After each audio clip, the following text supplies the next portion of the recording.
Hi, welcome to Yarn Addict Adventures. In this video, we're going to learn how to make the single crochet stitch. I am using a cone of Lily Sugar and Cream white cotton yarn and a 5.5 millimeter hook known as the I hook or the size 9.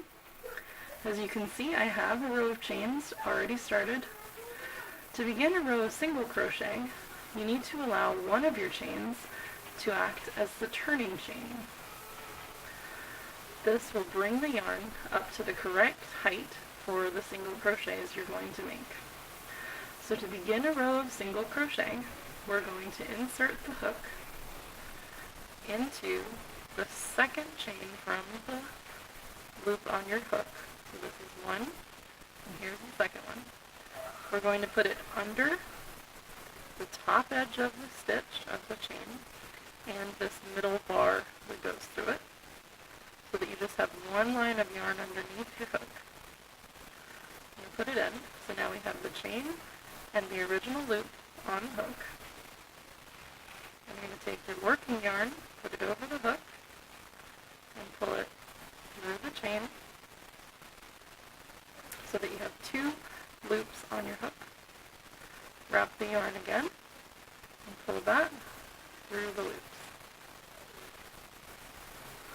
That is a single crochet stitch. Let's try it again.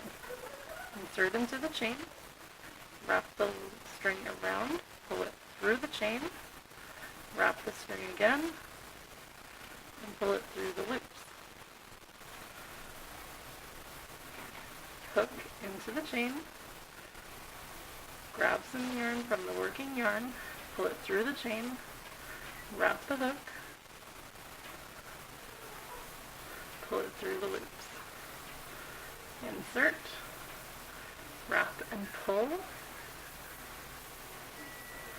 wrap again, pull through the loops.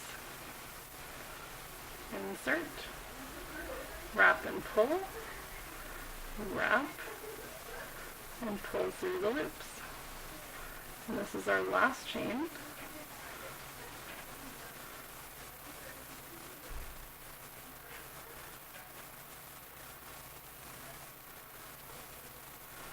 So we have a row of single crochet stitches. That is how you make single crochet. If you liked this video and want to learn more, please subscribe and hit the bell to get notifications. Check out my website, yarnaddictadventures.com, for free patterns and more. Follow me on Pinterest at yarnaddict2 and join me on my knitting and crocheting adventure.